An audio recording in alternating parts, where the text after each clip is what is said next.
ถ้าทุกคนไม่ปล่อยให้เด็กล้มเหลวทั้งครูทั้งผมบุคลากรทุกคนแม้แต่พันโรงนั่นแหละช่วยเด็กทุกคนสิ่งที่มันยังเห็นอยู่ว่านักเรียนของเราซึ่งเป็นกลุ่มใหญ่โดยเฉพาะพฤติกรรมของเด็กของครู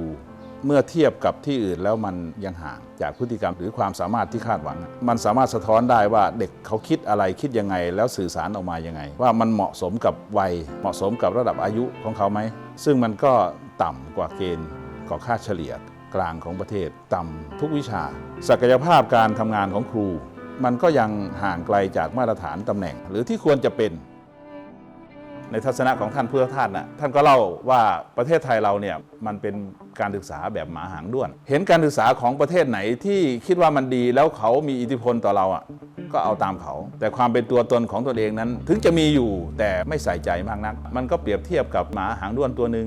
ซึ่งไม่ใช่ธรรมชาตินะปกติหมามันหางไม่ด้วนแต่มันมีอิทธิพลต่อเหนือผู้อื่นคล้ายๆกับว่ามันแข็งแรงกว่าผู้อื่นมันใหญ่กว่าตัวอื่นมันก็เดินไปมันก็ไปคุยบอกหมาตัวอื่นเฮ้ยไอ้หางด้วนนี่มันดีไอ้คนอื่นอาจจะด้วยเกรงใจด้วยกลัวหรืออะไรก็ไม่รู้ก็ทำให้ตัวเองหางด้วนเหมือนเขาการศึกษาสมัยนั้นก็คือการศึกษาที่อยู่ในกรอบในกติกามันเป็นการศึกษาที่ไม่ได้สร้างความเป็นอิสระให้คนท่านก็แนะนำว่าวิธีปฏิรูปการศึกษาก็คือการจัดการเรียนรู้ให้เด็กมันจะต้องพัฒนาผู้เรียนให้เป็นคนที่สมบูรณ์ทั้งด้าน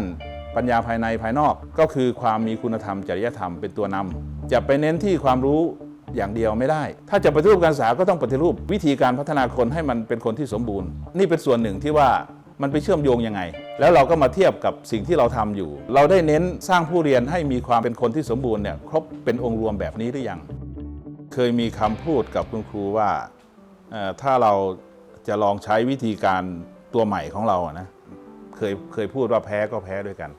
ชนะก็ชนะด้วยกันคือมันมีความเสี่ยงอยู่แล้วเราก็หวั่นมันจะใช้ได้เหรอแต่ว่าก็คิดว่าตอนนั้นเนี่ยถ้าไม่เปลี่ยนมันก็คงเหมือนเดิมไม่มีอะไรดีขึ้นหรอกตอนแรกเราบอกว่าจะทดลองโดยการไปทีละชั้นนะแต่สุดท้ายเรามาลงพรึบทีเดียวเลยทุกห้องทุกชั้นคล้ายๆกับทุบหม้อข้าวหม้อแกงทิ้งเลยถ้าไม่ชนะก็แพ้แบบย่อยยับไปเลยแม้แต่โจรมันยังอยากให้ลูกมันดีถ้าอดทนอย่างนี้แล้วก็เข้าใจพื้นฐานในจิตใจของมนุษย์แบบนี้เชื่อแบบนี้แล้วต้องคิดต่างจากระบบราชการบ้างถ้าเราคิดว่าเราทำถูกตามความเป็นจริงตามทฤษฎีหรือปรัชญาทางการศึกษาแล้วเนี่ยนะหรือเชื่อความเป็นมนุษย์เนี่ยที่เขาอยากดีเนี่ยแล้วจะสำเร็จนะแต่ถ้าบอกว่าอ้าวนี่โครงการไม่ตรงไม่ใช่แล้วมันจะไปได้ใบประกาศอะไรกับเขาแล้วเขาจะมาประเมินอะไรต่างๆแล้วจะทำยังไงถ้าเป็นแบบนี้ก็คงเป็นหมาหางด้วนนะเกิดมาครั้งหนึ่งประกอบอาชีพนี้ได้ทำสิ่งที่มีค่าต่อผู้อื่น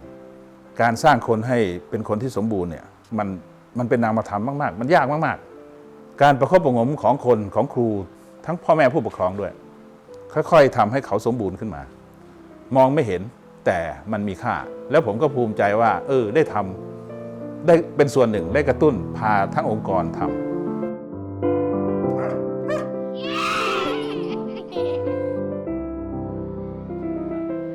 ท่านผอ.คะท่านผอ.ไม่กลัวเราจะเป็นหมาหางด้วนตัวใหม่หรอคะ